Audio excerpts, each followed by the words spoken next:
As a comic book graphic novel publisher, African stories are stories that showcase the cultures, religion, experiences, spirituality, historical stories of African people.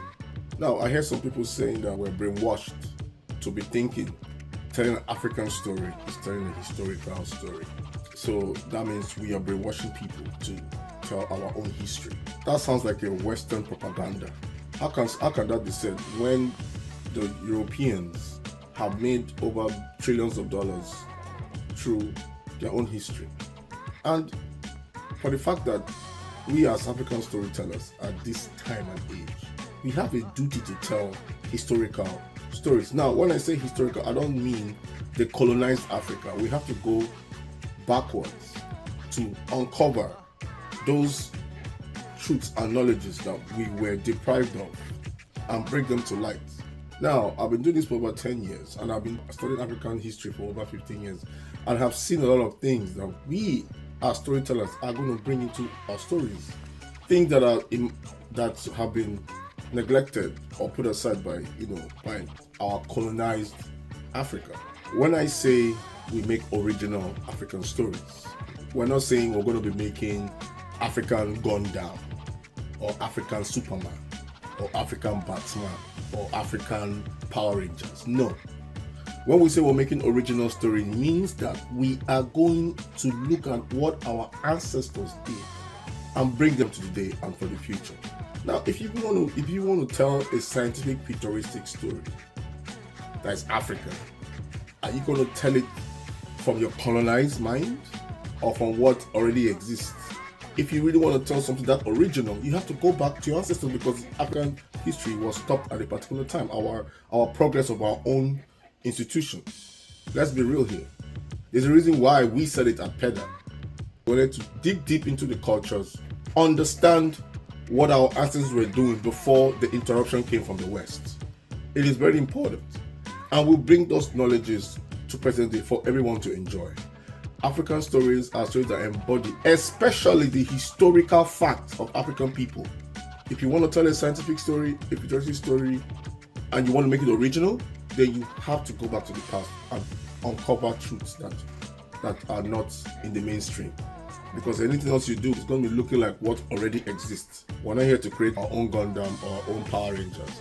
We're creating our own new that are derived from our ancestors. That is what we do. An African story is a story from Africa, about Africa, by Africans. These are stories originating from the African background that breathes the rhythm of our culture, echoes our history, and mirrors our identity. A story is not said to be African just because it is written by an African or because it has an African actor in it. A story is said to be African when it reflects the authentic representation of African realities.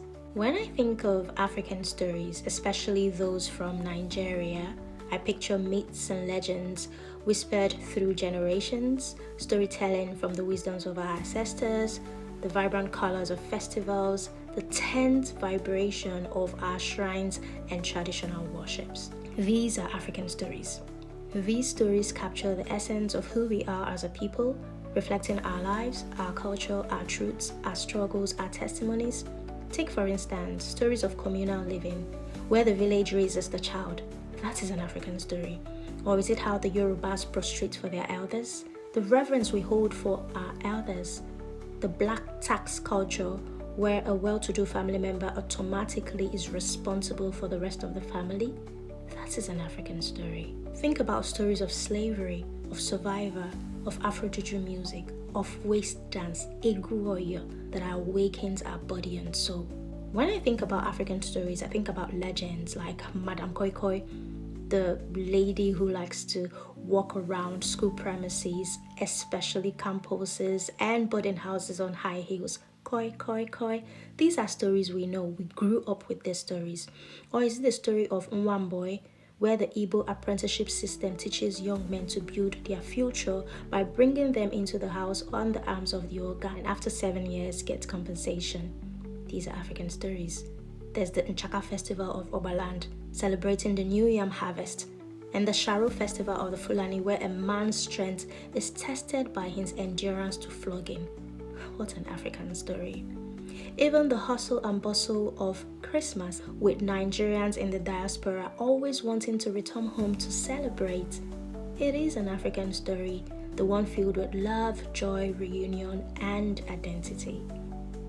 A story deeply rooted in the spirit of Africa itself is an African story.